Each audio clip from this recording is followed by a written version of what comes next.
لوگ ہمیں یہی تانا دیں گے نا کہ رجوع کر لیا. ٹھیک ہے بھئی, ہم تو رجوع والے لوگ, توبہ والے لوگ, اور توبہ اللہ کو کی بارگاہ میں محبوب ہے.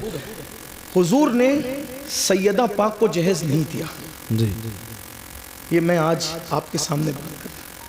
حضور نے سیدہ فاطمہ الزہرا پاک کو جہیز نہیں دیا. میں نے کئی جگہ پیش کیا علماء کے سامنے, لیکن علماء نے میری تائید ہی کی, ابھی تک کسی نے اختلاف نہیں کیا. اگر کوئی استاد اصلاح کر دے تو ہم نہیں بیان کریں گے اس کو آج کے بعد, لیکن تھوڑا سن لیں. حضور نے جہیز نہیں دیا.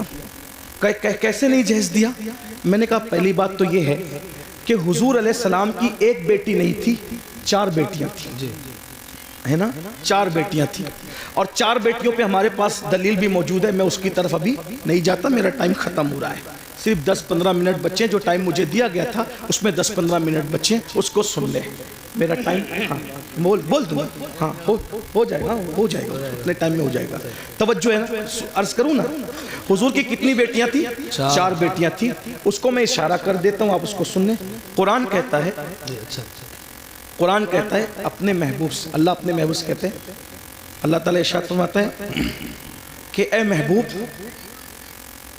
آپ فرما دیجئے, اے محبوب آپ فرما دیجئے. قل, آپ فرما دیجئے. کیا فرما دیجئے؟ کیا فرما دیجئے؟ لِأَزْوَاجِكَ, اللہ فرماتا ہے قل لِأَزْوَاجِكَ وَبَنَاتِكَ اور وَنِسَاءِ الْمُؤْمِنِينَ. 3 طبقے کو نبی خطاب کر رہے ہیں اللہ کے حکم سے. قل لِأَزْوَاجِكَ وَبَنَاتِكَ وَنِسَاءِ الْمُؤْمِنِينَ, آپ کہیے اپنی بیویوں سے اور اپنی بیٹیوں سے اور مومنوں کی عورتوں سے. تو یہ بناتی کا جو ہے نا, یہ بناتی کا, کیونکہ عربی زبان کا حسن یہ ہے کہ ہر زبان میں واحد اور جمع ہے, بات ختم. عربی میں واحد تثنیہ, جمع قلت, جمع کثرت, ہے نا یہ تفسیر. تو قرآن کیا کہہ رہا ہے؟ وہ بناتی کا, تثنیہ کے ساتھ نہیں ہے. کس کے ساتھ ہے؟ جمع کے ساتھ. تو اگر تثنیہ کے ساتھ بھی ہوتا تو 2 بیٹی ماننی پڑتی, اور اگر 1 بیٹی ہوتی تو بنتی کا کہا جاتا, بناتی کا نہیں کہا جاتا, ہے نا. بناتی, قرآن اگر بناتی کا کہہ رہا ہے تو ماننا پڑے گا کہ کم سے کم نبی کی 3 بیٹیاں تھیں, کم سے کم. اور ہم تو الحمدللہ 4 بیٹیاں مانتے ہیں, اس پہ دلیل رکھتے ہیں. لیکن اب یہاں سنیے, یہ کوئی عنوان مناظرے کا چھیڑنے نہیں ہے, میں کوئی مناظر نہیں ہوں, لیکن بات کہنے لگا. اور میں بات جو کہہ رہا ہوں ان علماء کی موجودگی میں کہہ رہا ہوں, انہیں حق ہے.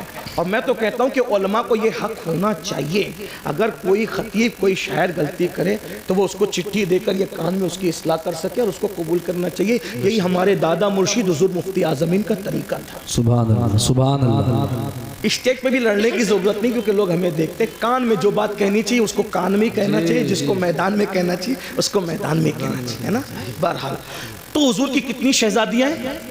کتنی ہیں؟ 4. اب اگر آپ یہ کہتے ہیں کہ حضور نے سیدہ فاطمہ الزہرا کو جہیز دیا, سنی اگر کہتا ہے تو اس کو یہ بھی ثابت کرنا پڑے گا کہ سیدہ زینب بنت محمد کو بھی دیا, ام کلثوم بنت محمد کو بھی دیا صلی اللہ علیہ وسلم, رقیہ بنت محمد کو بھی دیا صلی اللہ علیہ وسلم. بھئی جب 4 شہزادیاں ہیں تو ایک ہی کو جہیز کیوں دیا؟ ایک بات, ٹھیک بات سمجھ میں, جو نبی یہ کہے کہ اگر ایک کھجور اپنے بچوں میں تقسیم کرنا ہو تو برابر تقسیم کرو, ورنہ اللہ کو قیامت میں جواب دینا پڑے گا. جب نبی کھجور کی تقسیم میں برابری کر رہے ہیں تو جہیز کے اندر دینے میں حضور برابری کیوں نہ کریں گے؟ تو آپ کو یہ بولنا پڑے گا کہ حضرت زینب کو کب دیا, حضرت رقیہ کو کب دیا, ام کلثوم کو کب دیا. ایک بات, پھر آپ کہیں گے مفتی احمد یار خان نعیمی نے تو لکھا, مثنوی میں تو موجود ہے. میں نے کہا میں ان کا غلام ہوں, میں ان سے بغاوت نہیں کروں گا, لیکن بس بات اس کو اتنی پلٹ دو کہ جو جہیز کی لسٹ ہے وہ صحیح ہے, اس کا میں انکار نہیں کر رہا ہوں, لیکن بس بات اتنی پلٹ دیجئے کہ حضور نے جہیز نہیں دیا, نہ بیٹی کو دیا نہ داماد کو دیا, نہیں دیا, دونوں کو نہیں دیا.